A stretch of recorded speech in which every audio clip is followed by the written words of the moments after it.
Yes, I'm sure you have very many friends indeed, but that's not the issue. Even if you summoned every ibis on Hisi Island, I still don't think you'd be able to move the moon mirror. And even if you managed it, the lunar semblance within would still... dig it out. You could, but moving the mirror would still pose a challenge, even for you.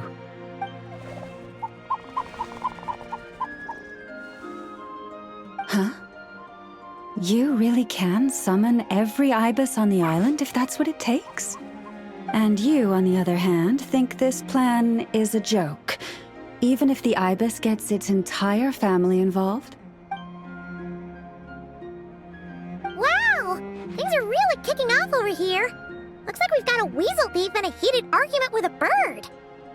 We're plotting and scheming, to be precise. I'm told we have to get all our ducks in a row before moving forward on this job.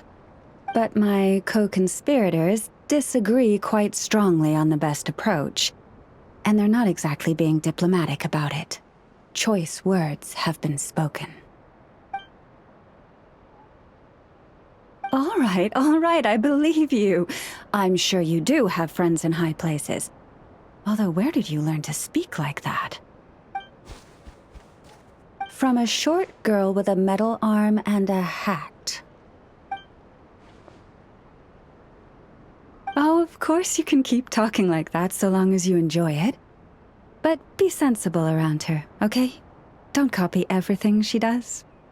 I'm going to have a little chat with the Traveler and Paimon now, so be good and pipe down a little. Huh, it really did quiet down. Being able to understand animal speak is so cool. Paimon wishes she had that ability. Trust me, Paimon, you would not enjoy it very much at all. Don't misunderstand. Nothing terrible would happen, and it doesn't drive you insane or anything like that. Although, that being said, I do sometimes find it quite overwhelming. I was overjoyed when I first discovered that I could understand animal speech, but I quickly realized that it came with a downside. This ability is always active, and I cannot control it. Oh. Yeah, that would be a problem. And if you can't control it, that means... Exactly. People say that listening to the bird song deep in the woods gives them a profound sense of peace and quiet that lifts their spirits. But no matter where I go, I can never find peace and quiet.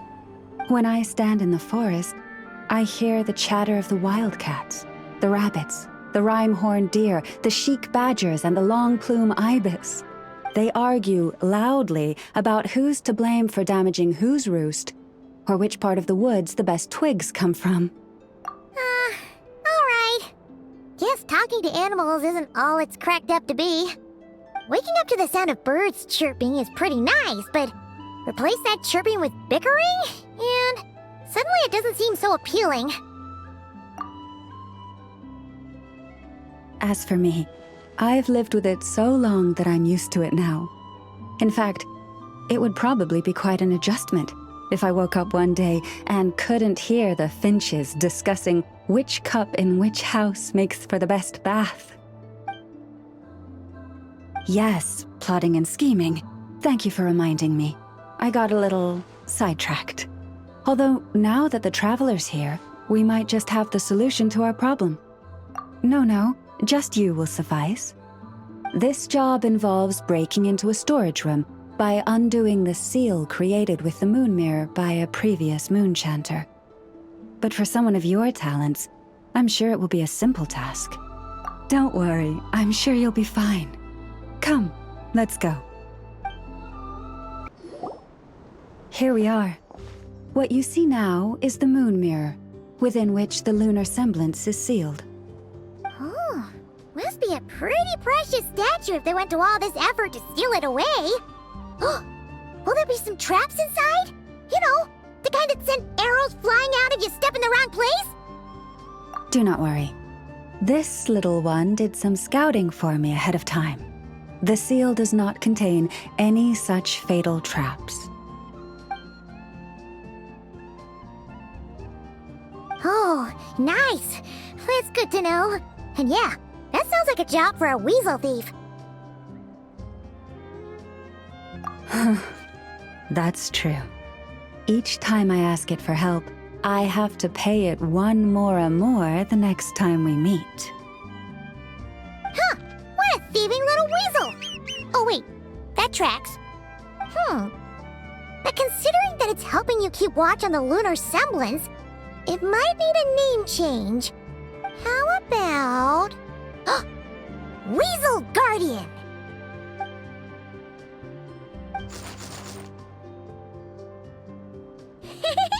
Can't catch Paimon! Paimon can fly!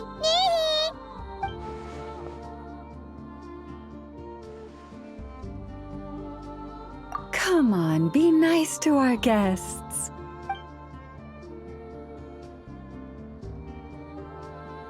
To retrieve the lunar semblance, we need to activate pairs of mechanisms in 2 different locations. So it's a 2-person job. If you head over there and take the mechanism on that side, I'll take this side. That won't be a problem. I have eyes in the sky. It will keep me updated on where you are and which mechanism is in front of you. Don't worry. All you have to do is follow my instructions.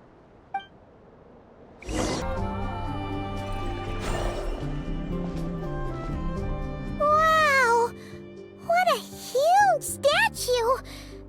Yeah, no amount of birds or weasels is shifting that. They probably couldn't even get past the mirror. So, Lalma, just how valuable is this statue anyway? In terms of mora? Not much, I suspect. It's crudely fashioned, and the kind of stone it's carved from is found everywhere around these parts. But to the moon chanter of that era, and to the frost moon scions of today, it is a priceless treasure. If nothing else, I now have concrete proof of its existence. That's enough to confirm the reliability of several documents on the topic. To me, that makes this a very successful trip. Thank you for your help. I knew I had judged you correctly. The moon mirror posed no obstacle to you. And our little friend here was very impressed with your mechanism operating skills. What is it saying, Lalma? It says that the Traveler is the best treasure hunter it's ever seen. It wishes it could join her on a quest to unlock all the treasure chests in the world.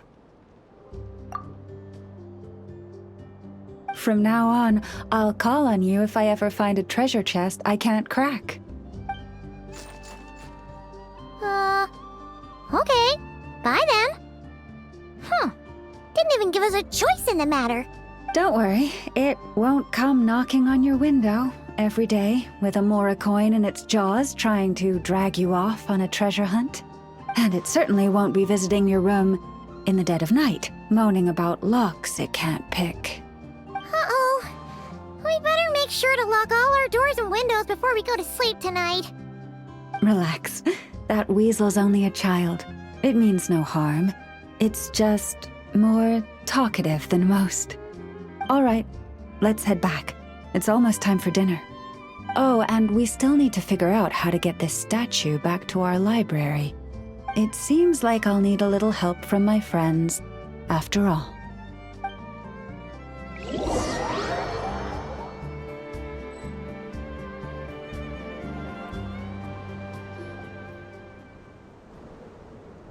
Just here will do. Oh. That all went down without much fanfare. Paimon was expecting something exciting to happen once we put it down. Well, it's just a plain old statue. A historical relic. It doesn't hold any kind of mystical power. The real value lies in the stories behind it. My job is to dig those stories up, wherever they might be hiding, verify them, and then share them with the people. Cool. Well, it's a good thing we got it back here in one piece. Indeed. And you two have my thanks for that. Please, take these fruits and quench your thirst. I had the animals gather them in the woods. And after that, forgive me, but I have another request to make of you. I apologize if this is presumptuous of me, but I've seen how well connected you are, and I've heard of your many travels into secret and forgotten places. On your future travels, if you ever come across any texts about the Frost Moon Scions, could I borrow them and make a copy with which to enrich our library? You have my sincere gratitude on behalf of the Frost Moon Scions. Oh boy. That was some seriously tasty fruit. So much better than Paimon's used to. These animals have lived their whole lives in this forest. Naturally, they're the ones who know where to find the best fruit. This one says to eat as much as you wish, because it's the top fruit finder in the whole forest. It'll fetch some more right away. Awesome! Thanks so much!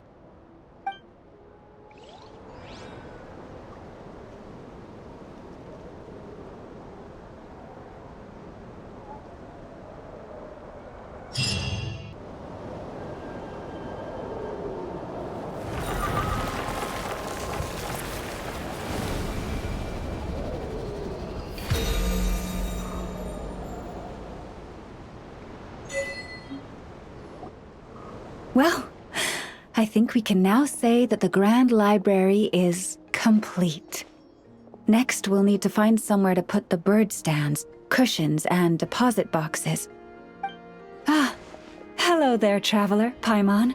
Thanks to your help, the library repairs are basically complete. It's really starting to look the part.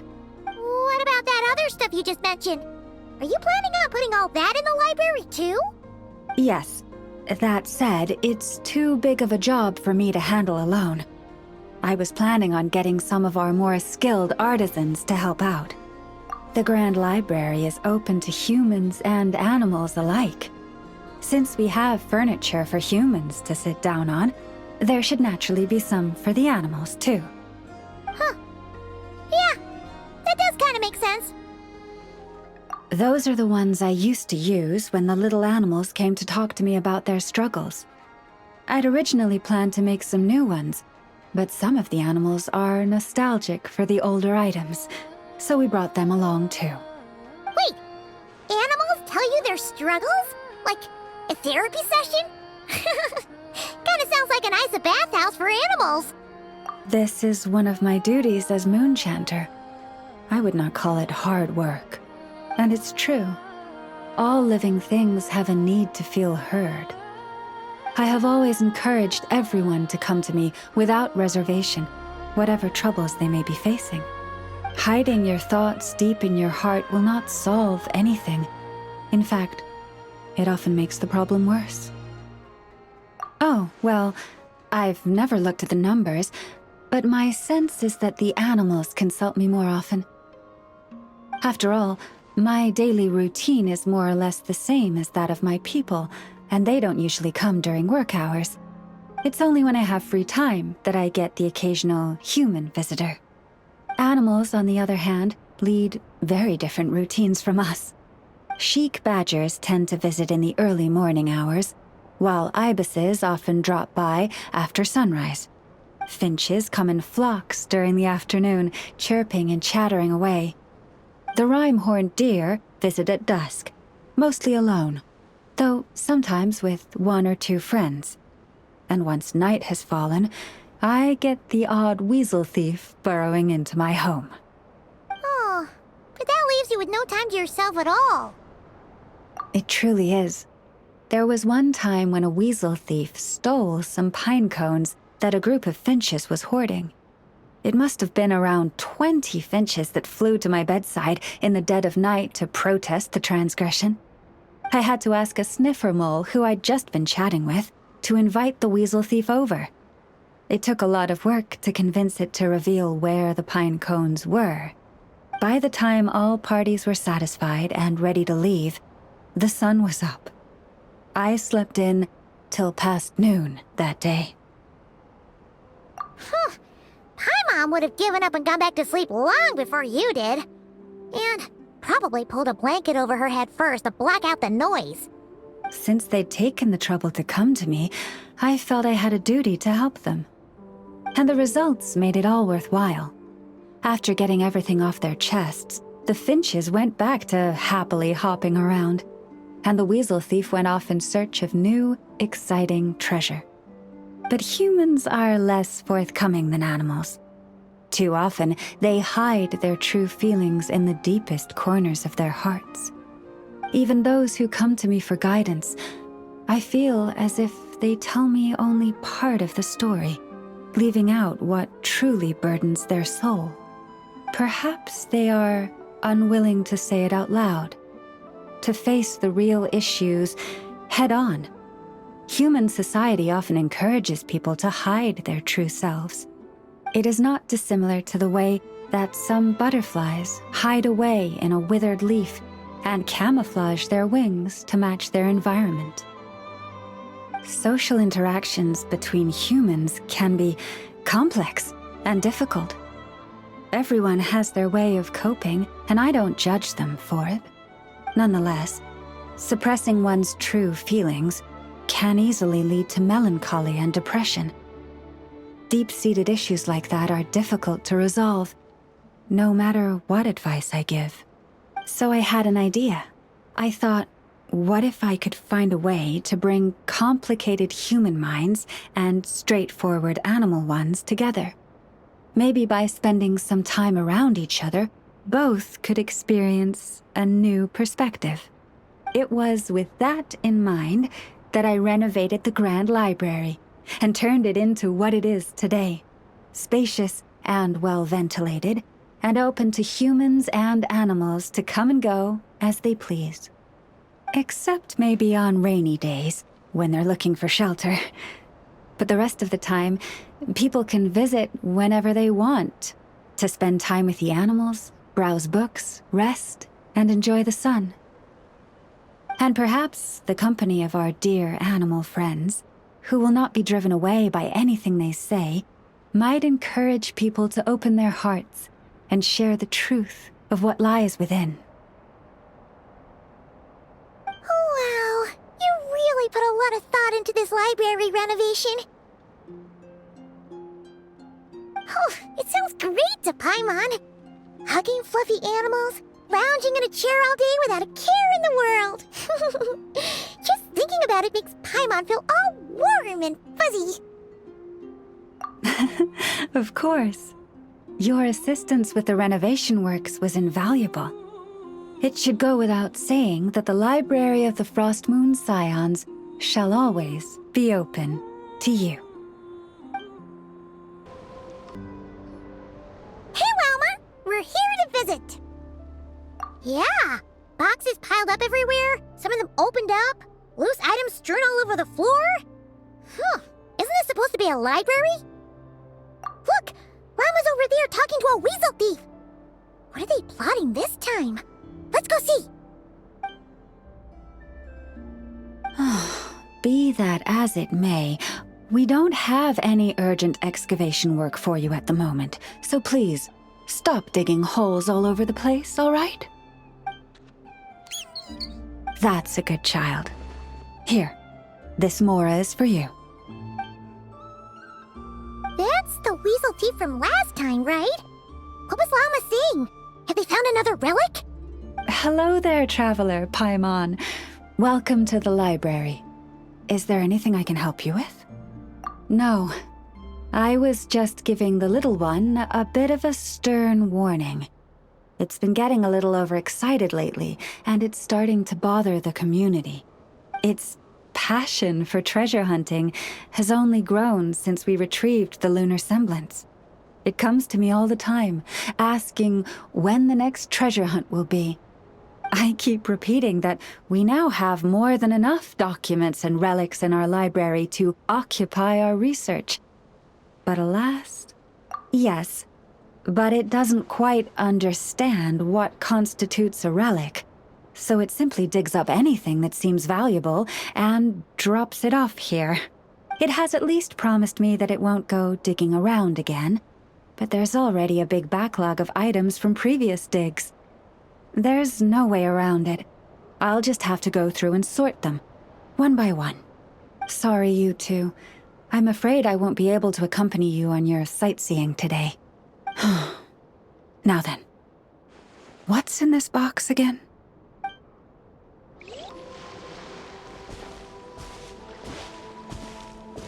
Oh, gloomy skies overhead. Oh, just like the last time we were here. The air's all icky and sticky and dark and damp. Whew, we didn't get a good look then. All Paimon remembers is that really tall tower. So, let's explore the area more fully this time. Wait, is that...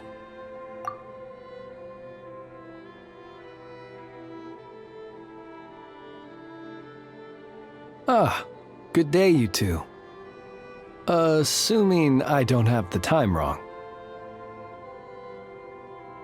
Phew! Well, it's good to see a familiar face. Especially in this darkness.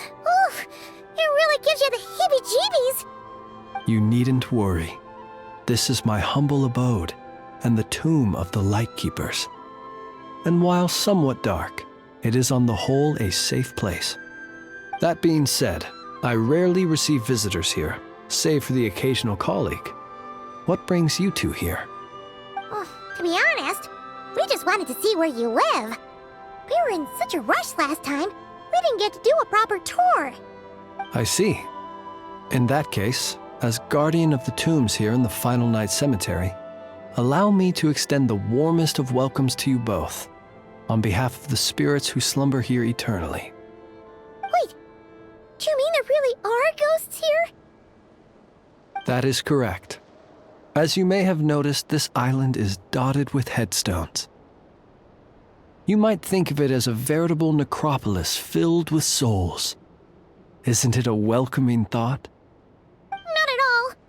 If anything, this place just got scarier. Ah, apologies. It was meant merely as a gesture of the hospitality that you deserve as guests. We don't receive many visitors here, after all. But I suppose it is a tall order to expect people to suppress their fear of ghosts. Even so, I do hope your visit shall be a pleasant one. The spirits on this isle, while somewhat old-fashioned and hardly gregarious, are an unassuming crowd who keep to themselves. I have found they make perfectly decent neighbors. If you still have misgivings, I can only suggest that you avoid staying outside where possible. The ghosts do not tend to set foot indoors very often, although that might render your sightseeing experience a little less riveting. Let me think. Most of the camps on this isle have been removed, and only the lighthouse remains, symbolizing the many battles the Lightkeepers have fought against the Wild Hunt. In that regard, it has quite a bit of historical value, and is thus well worth seeing. Yeah, that was the first thing we saw when we arrived. So, it's a lighthouse, huh? What happened to the light? Years of disrepair and a shortage of fuel, I'm afraid. As this island became abandoned, maintaining the lighthouse became increasingly difficult. Besides, even if we were to rally sufficient manpower to repair it, it would serve little purpose these days. In the past, it guided people on their way to and from the island. But all those people now lie beneath our feet in eternal rest. Well, that is perhaps not entirely accurate. They do sometimes come running out, speaking once familiar utterances into the void. In which case, since you are not used to the darkness that shrouds this island, you could consider restoring the lighthouse to illuminate your way. I too know well the comfort that a distant ray of light can bring on those lone journeys through the cold night.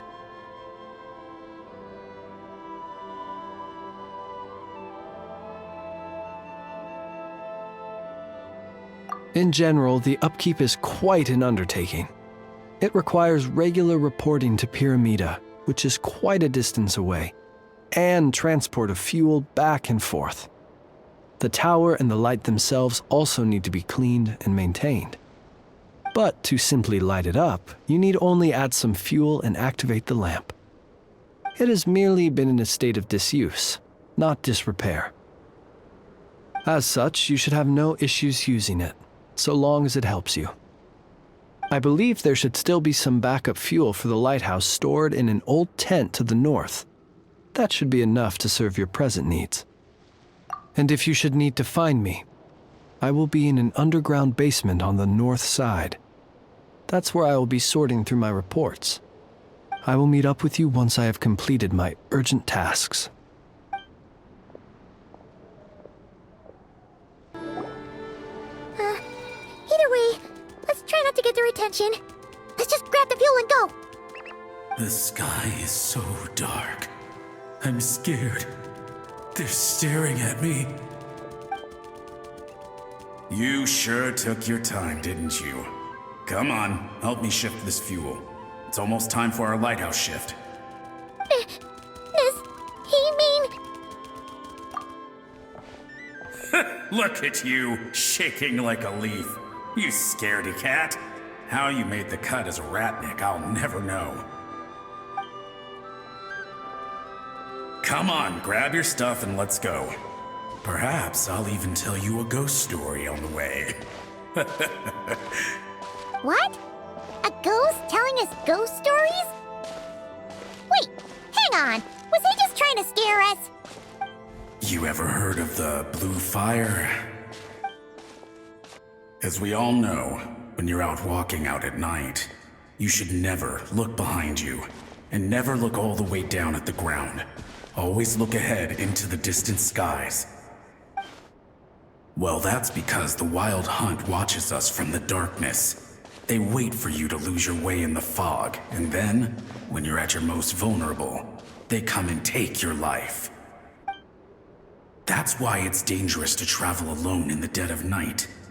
But sometimes, if you're lucky, you'll see a blue lantern shining out in the darkness. They say it only appears if you run into the Wild Hunt or if you can't find your way at night. Either way, if you ever see the blue lantern appear, you must remember to follow it. Don't ask me what it is, 'cause I don't know. My granddad says it's one of the Fae that used to live in Nod Krai in ancient times. But it could equally be the ghost of one of our fallen warriors, one who truly hated the Wild Hunt. Whatever it is, the blue lantern seems to be on our side, the side of the Lightkeepers. I'll bet that's why the Starshina wants to make offerings to it on the island.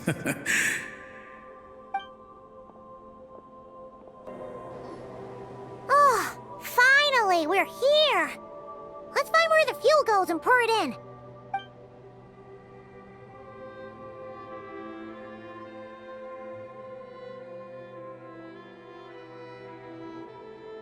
Woohoo! The light's on! This should make things way easier. Now we can keep exploring. Great, the light's on.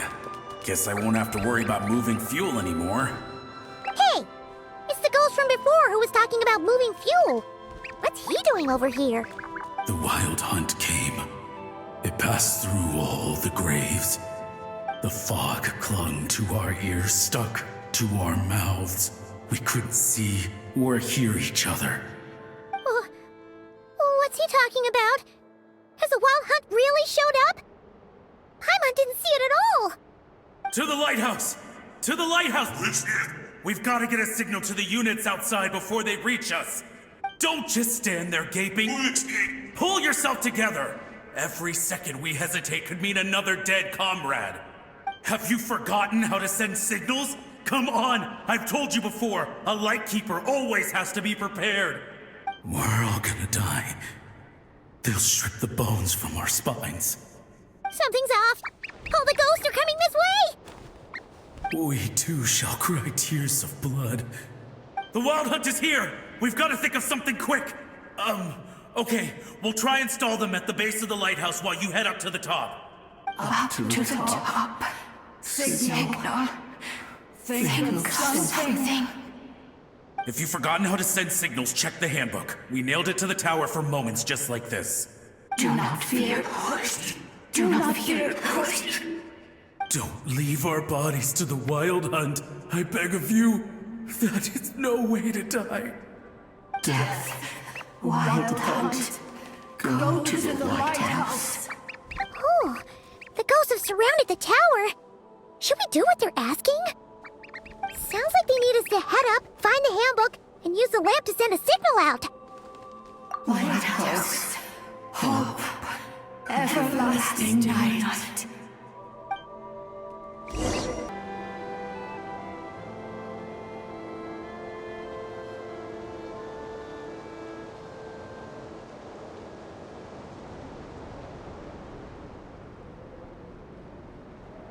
Okay, the signal is sent. Let's go check on the ghosts.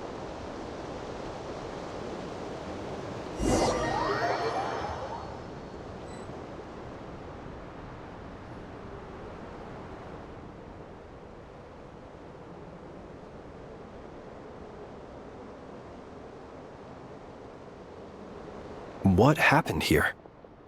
Ran into a spot of bother? A whole host of ghosts surrounded the lighthouse.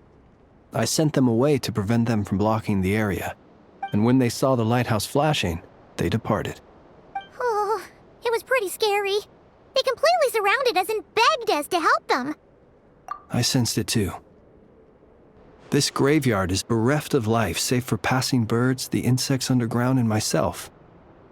Normally, it's so quiet you can hear yourself breathing. Up until just now, that is, when these ghosts started getting agitated. Was it because of the lighthouse?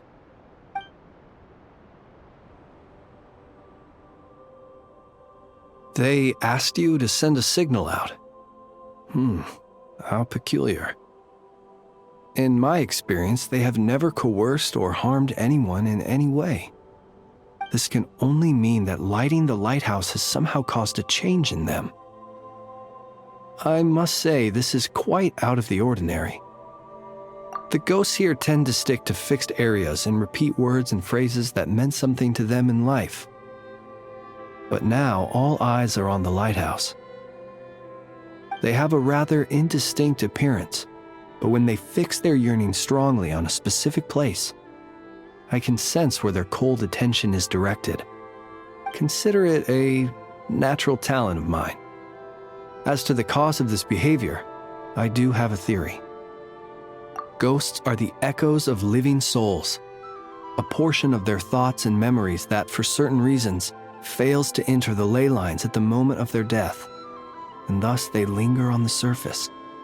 The ghosts in question were lightkeepers in life, and as such, I believe the lighthouse is deeply embedded in their memories, something they are instinctually drawn to.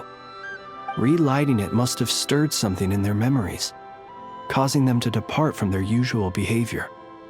You might not be aware of this lighthouse's past, but it once served a great many functions, from guiding passing merchants and lightkeeper fleets to reporting on the Wild Hunt's activity in the surrounding area.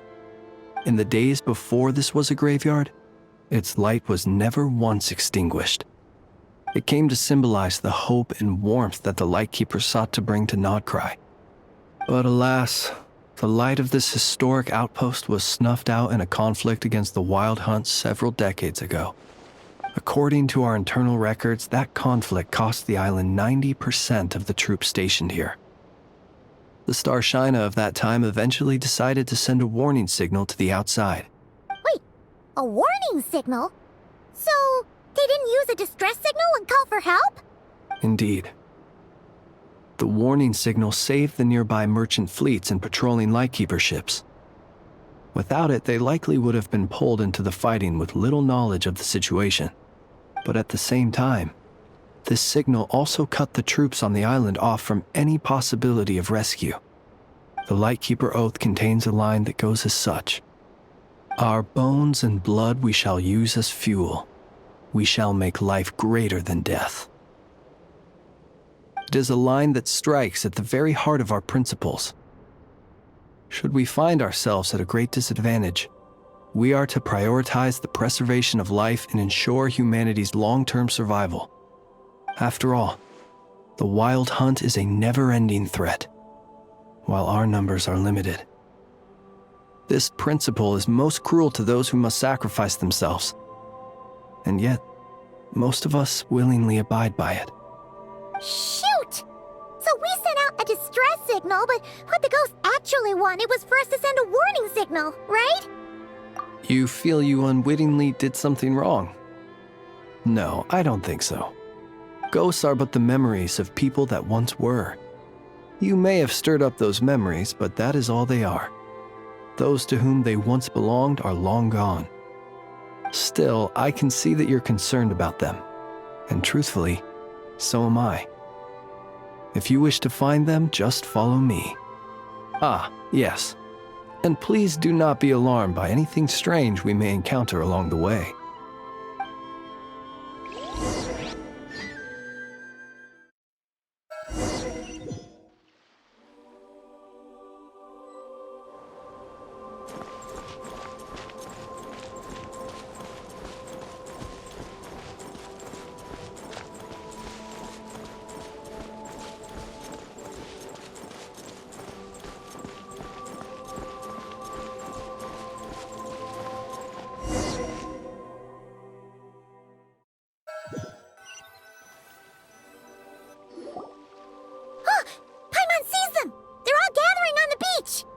Had reinforcements arrived on the day of that battle, they would have landed here.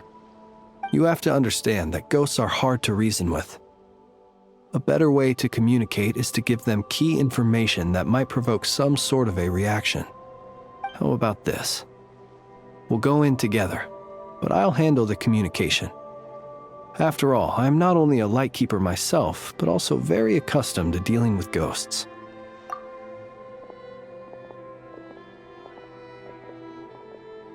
Don't come near us. Don't try to save us. Help is on the way. The Wild Hunt is coming in too fast. There's no time. Let us stay here and take them down with us. This place will be enough of a graveyard by the time the night is through. Don't send more people to their deaths. So you don't need rescuing? No, we do. Please save us. We can't hold on much longer. Everyone else is gone, and we are lost. What more can we do? Please, someone, anyone save us. Ignite the blue lantern. It will guide you far from the Wild Hunt. The blue lantern cannot bring back souls from the dead. Even if you light him up, it will be too late. He can help you destroy what remains of the Wild Hunt, but he cannot save you. Don't rescue us. Don't come any closer. No, wait. Help us, please. Someone, anyone. What's this supposed to mean? Do they want help, or don't they? Those poor souls. On the one hand, they hoped that someone would send out a distress signal and save their lives. On the other, they did not wish to call in reinforcements only to send them to their deaths. And so they sought the help of the Blue Lantern spoken of in local legend. And indeed, one such lantern was still preserved on this island. That ought to have been their last hope in a time of desperate need. But to my great regret, it is of no use to them now. Will any other horrible things happen? They will recall the unfathomable suffering they experienced in their final moments. I will do what I can to comfort them. We shall part the snow curtain of the sky and blast the winter winds across the wasteland. We have sworn an oath, and so we must fight to the end. We cannot wait for them to come. We are the last ones. Pick up your weapons. We are the Lightkeepers, who shine the eternal light of hope into the endless snow-swept plains. Wait, Flance! It seems like these ghosts have rallied. Again, they are but the replaying memories of once living people. It is not the ghosts who have rallied, but the Lightkeepers who fought to the bitter end. Viewing the world through human eyes is like looking into a kaleidoscope. It is so complex and yet so beautiful. The sorrow and reluctance in the face of death, the longing for a life of peace and stability, the surprising valor that wells up in the hour of despair. If it were up to you, traveler, would you wish to do something for them? Is that so? A response befitting an adventurer of your caliber. Personally, I do feel inclined to do something for them. To help these shadows of the heroes that once were forget the death that will soon be upon them, and return to their slumber. In time, the memories and yearning of these ghosts will fade, and slowly return to the ley lines. But that time has not yet come. My dear Retniki, I am Kirill Chudamirovich Flintz. Once upon a time, it was I who retrieved your fallen bodies from the battlefield. Now, let me once more lay you to rest, for you are worthy of my respect and earnest esteem. Look upon my flame and wander no longer. Return to your graves and forever rest in peace. 6 feet under may you slumber in your erstwhile homeland, and in sweet dreams return to the ley line's embrace.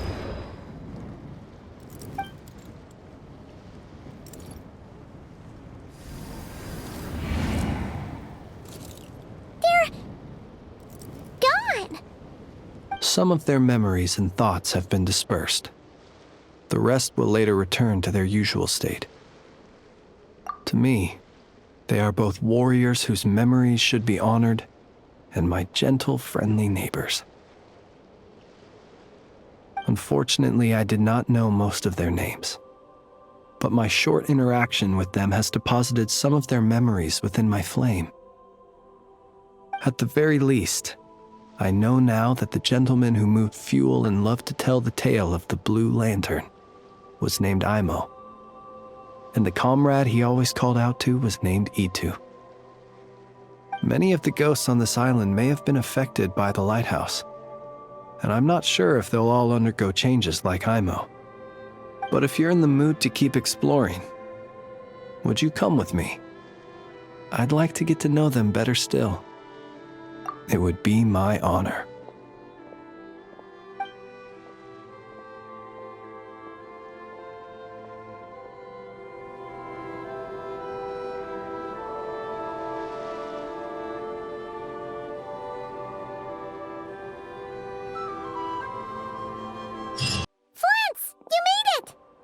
Why, of course.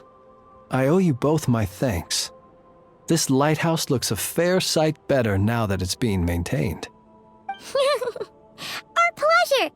Although, it seems like even with a functioning lighthouse, this whole place is still really dark. There are some places the light doesn't even reach. Indeed.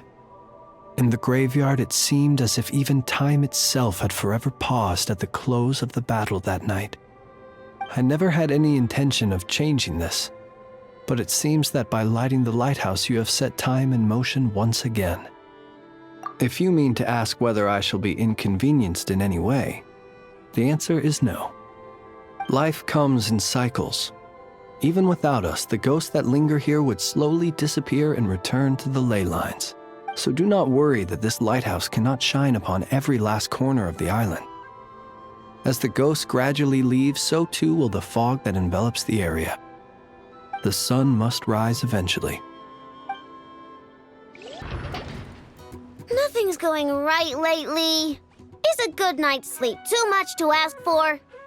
There, I know. If nothing is going right, then nothing is the problem. And if nothing is the problem, everything is going to be all right.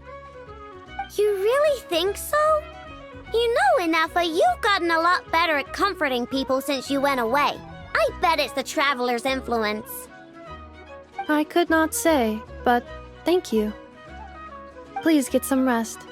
I will inspect these sorting robots for you.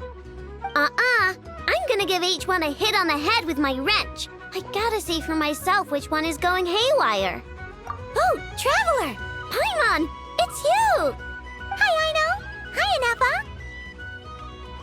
It feels like it's been ages since I last saw you two. Or, wait, maybe not. I don't know. It's all a blur. Sorry. I didn't sleep too good last night. My head's a mess. But anyway, seeing you makes me feel a bit better. I know. It appears my analysis was correct. Huh? You were getting upset over nothing, but now that the Traveler and Paimon are here, your mood has improved. Conclusion. Everything is going to be alright. Huh. Well, I can't fault that logic. Oh, what's the matter, Aino? You can tell us. Whatever's going on, we'll help you out. Oh, it's nothing major. People keep getting into fights around here, and last night they crashed right into my workshop. All the clinking and clanking makes it hard to sleep. Oh, sounds like the Clink Clank Krumkage craft shop is living up to its name. Oh, sorry, not the point. So, who are these people? They sound dangerous. Do not be alarmed. It's a group of treasure hoarders on the run after stealing from the Fatui. Treasure hoarders? Dipping into the Vatui's pockets? Wow, the Nod Krai faction's pretty bold. Sorry, again, not the point. What matters is, disturbing people in the middle of the night is unacceptable. Yeah, before Anefa came back, all I could do was hide in the workshop and curse them under my breath. But now, I can teach them a lesson. I already cleared them out last night. You will not be bothered again, I know. You're the best, Anefa. Wow, so problem solved, right? Well, the sleeping problem is solved. But now there's an issue with my prospector bots. They're supposed to sort out the useful treasure from the junk. Nice! Sounds impressive. No, not impressive. There's a traitor among them. Correct. The sorting bots delivered several items of no utility this morning. The ratio of useful to non-useful items suggests that one of the bots has malfunctioned. My bots don't just break down for no reason. You know what I think? It was sabotage. And it must have been one of those people from last night. Then we'll find them and make them pay. Yeah! But first, I need to figure out which bot they messed with. How are you going to do that? By staring him down. You gotta put a little pressure on him and see which one starts to sweat. Okay, so psychological warfare? That works on robots? I don't know. If it doesn't work, I'll just drag them into a small room and interrogate them one by one. Whoa! How's that fair? Two of them are just hard-working little bots. If I take them apart even though nothing's wrong, it'll hurt their feelings. Okay then. Alright, listen up, you three. One of you has messed up big time. And if you don't own up, you'll be dragging your friends down with you. So, time to come clean. Or we'll... what are we gonna do again? We'll let you off. But just this once.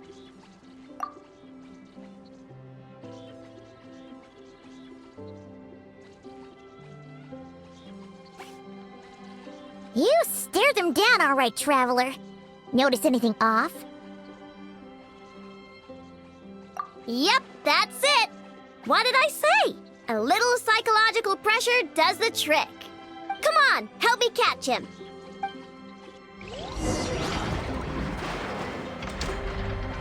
Nope, wrong one.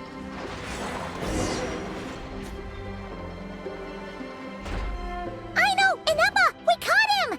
Do you need to check him over? Analyzing exterior. No anomalies detected. The probability of malfunction due to an external injury is low.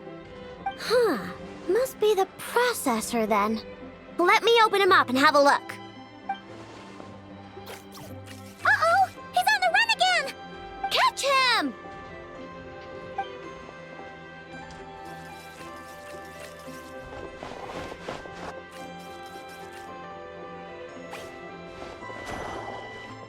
What? Is that him? How did he get so big? No, those are scrap sorting bots. It appears he can still connect to them. Okay, well now I'm getting curious. There's more going on here than a simple malfunction. But we need to catch him first.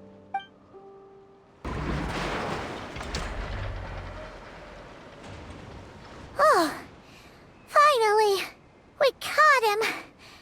Man, what is going on with this bot?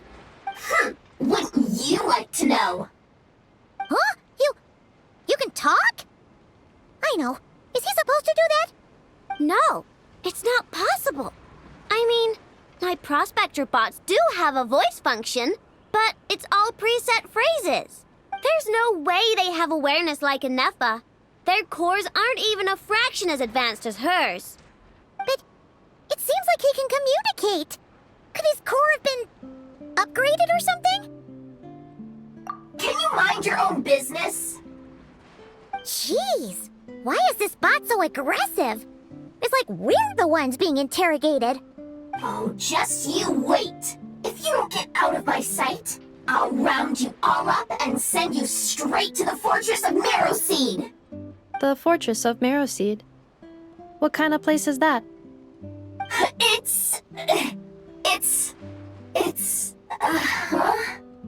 What is it again? Marrowpeed. Yeah, that seems right. Would you stop with the personal questions? So intrusive. Leave a girl alone. Whoa! What do you mean, girl? You're a junk sorting robot. I'm a girl. Okay, well, I'm not sure what happened, but something is definitely wrong here. This isn't the prospector bot I know, that's for sure.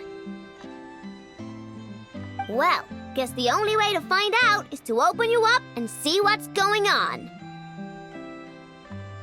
Don't come any closer! Somebody help! It's okay. I'm a girl too. That doesn't change anything!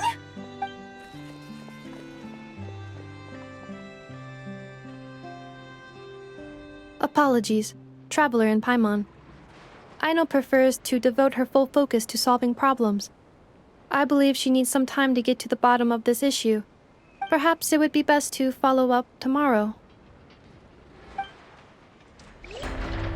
Weird. I know I only installed an average Nod Krai machine core. Aino and Eppa, we're here. Greetings. I mean, I found the source of the malfunction, but now I have way more questions than answers. What? Why?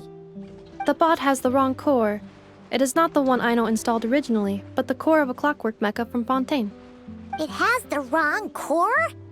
Oh, so now we have to hunt down the original one? It's no big deal. The original core was just something I salvaged from a pile of junk. Believe me, it's nothing special. The problem is, this new core is really advanced. I don't even understand half of its functions. Really? Is that why it can talk like an Eppa? No idea. What I can tell is that this core went through a massive explosion at some point. Almost all the modules are damaged, but I can't fix any of them. Wow! If even Aino's stumped, it must be really complicated. The core originates from Fontaine, but little is known about this technology. Without relevant knowledge, a breakthrough will take time. Yeah, but it's not all bad news. I managed to extract a useful bit of information from the data I could salvage. One word. Charred. Charred? Is that its name? I doubt it, but I'm sure it's important. It was stored in the deepest part of the core. That's the best protected part, which is why I was able to salvage something from there. The best protected part? In the event that my core sustained damage, that's where I would move all Ino-related data to keep it intact. Ah!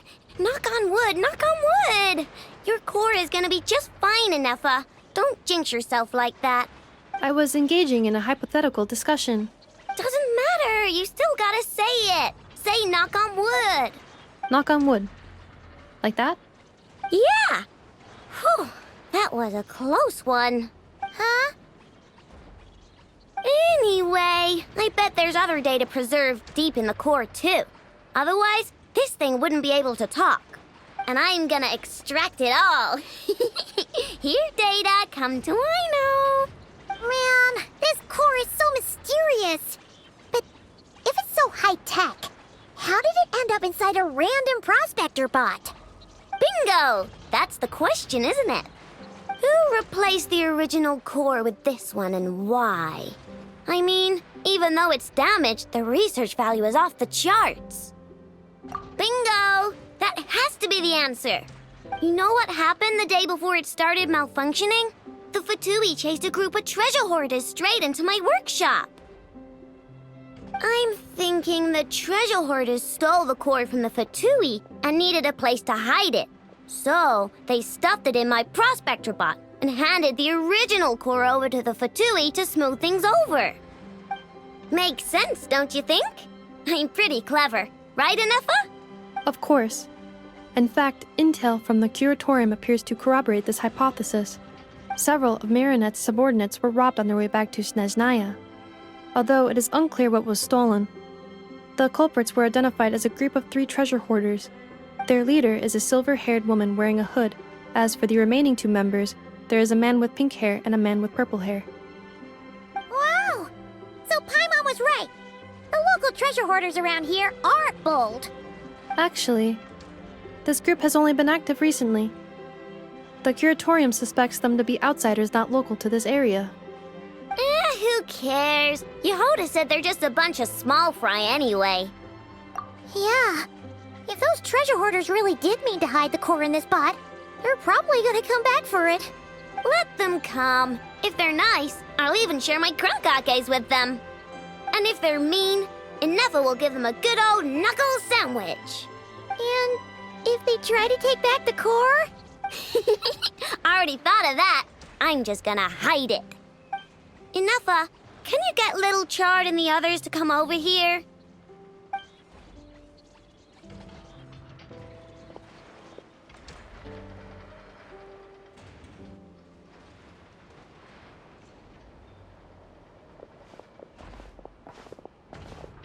Okay, hold on to your hats. I'm gonna hide Little Chard in a scrap prospector bot. What did you just call me? Come on, we have to call you something. What? Do you already have a name? Lombro. What kind of name is that? Did you get it from somewhere in your data bank? It doesn't sound like a little girl's name to me. Oh, so use Lombro as a last name. Huh, I kinda like it. Then it's decided. You're Chard Lombro from now on. No complaining, all right? You're stuck with it either way. You're the one who decided to hide out here, so from now on, you work for me. Don't think it likes the sound of that. Correction. This bot has no capacity to like or dislike something in its current state. Huh? Why? Because its core was destroyed 6 ways to Sunday. So, right now, its tone and mannerisms are all just a simulation of whatever data has been preserved. Like, remember how I found the word Chard in the data? Well, if that refers to a person, then basically, Little Chard is just imitating their way of speaking. Oh, so that's how it works. Anyway, we can figure all that out later. First, we need to make sure Little Chard is hidden. Why don't you take the reins, Traveler? It's super cool. You'll see. Nice job! You've got some engineering chops, that's for sure. And thanks to you, I'm now the proud owner of the most advanced prospector bot in town. I expect good work out of you, Little Chard. But don't worry, you'll be compensated. Like I care. We gotta do something about that temper of yours. Maybe a little flour on your head will soften you up a bit.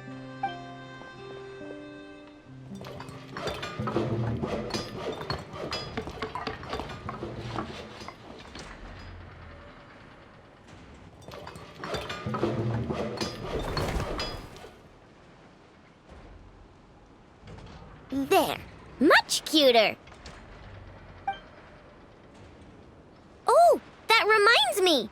Traveler, Paimon, if you ever pick up stuff you have no use for, like screws and nuts and things, just bring them to me. I can make them into flowers or use them to upgrade my console. Oh, and I don't expect you to hand them over for free. I pay good prices for scrap. You're gonna want to stop by every day. Deal? Awesome! Turns out Ineffa was right all along. Everything is gonna be all right.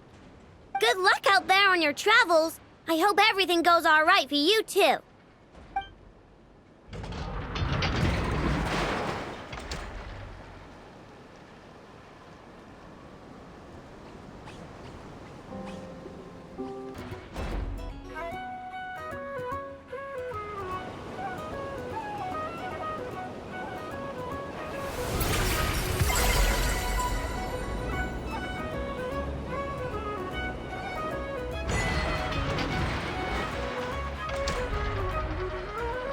Wow!